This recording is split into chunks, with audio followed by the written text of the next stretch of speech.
এত বুদ্ধি! বন্দুক দিয়ে গুলি করে দাঁত পারলেন কচি কচি।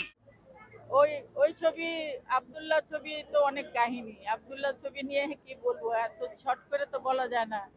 আব্দুল্লাহ ছবির হিরোইন ছিল অন্য।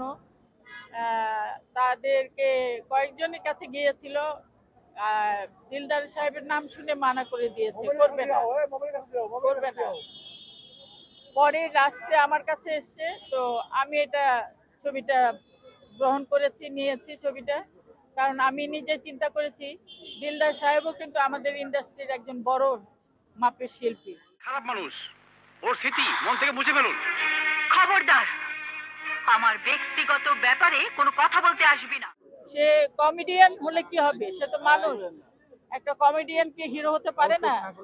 তো সেই চিন্তা করে আমি ছবিটা সাইন করেছি, এবং আল্লাহর রহমতে ওই টাইমে কিন্তু ছবিটা 3 কোটি টাকা ব্যবসা করেছে। হ্যাঁ, ওই ওই সময়। এবং দিলদার ভাই এত সুন্দরভাবে অভিনয় করেছেন, মনোযোগ সহকারে অভিনয় করেছেন। সে তার জান পরাণ দিয়ে কিন্তু চেষ্টা করেছেন এবং সাকসেসফুল হয়েছেন। এবং আল্লাহ তাকে বেহেশত নসিব করুক।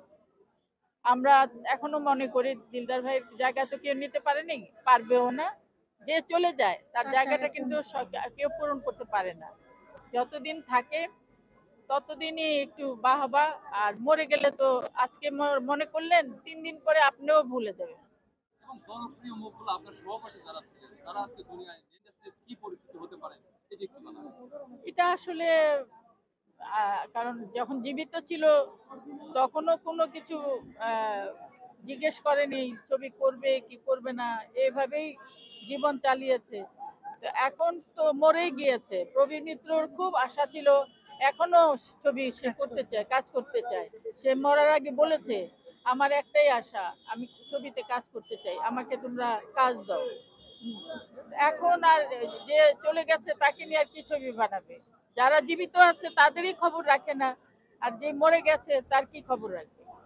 মানে যতটুকু জানি যে অঞ্জনা আপুর সাথে আপনার খুব ভালো সুসম্পর্ক ছিল, কিভাবে দেখেন? এটা আসলে আপনারা যেটা শুনেছেন আমরাও সেটাই শুনেছি। আমাদেরকে দেখানো হয়নি স্পট ছিল, তবে স্পট ছিল, এটা সত্য। যে এটা কয়েকজন দেখেছে হ্যাঁ, অবশ্যই। যারা যারা দেখেছে তারা বলেছে যে স্পট ছিল, গায়ে প্রচুর স্পট ছিল। তো এটা বড় দুঃখজনক, এটা দুঃখজনক। আমরা চাচ্ছি এটার রহস্য বের করতে। তো আমরা শিল্পীরা মিলে আমরা এটা রহস্য বের করে ছাড়বো। কারণ একজন সুন্দর ডান্সার, একজন সুন্দর অভিনেত্রী, এমনি দেখতেও সে সুন্দরী, ভালো একটা মনের মানুষ, তাকে এইভাবে মরতে হবে সে তো কখনো ভাবেনি, আমরাও ভাবিনি। কে কখন কে এইভাবে চলে যাবে।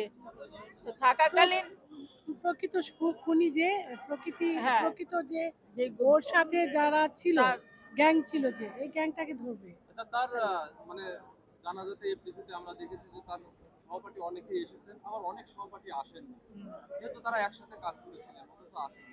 এই বিষয়টা আপনি কি বলবেন? এটা ভাইয়া, এটা কিছু দুঃখজনক বলা এটা। দুঃখজনক ছাড়া আর কিছু না। এটা বলা যায় না, যার যার ব্যক্তিগত ব্যাপার। কেউ আসছে, কেউ আসবে না, এইটাই নিয়ম।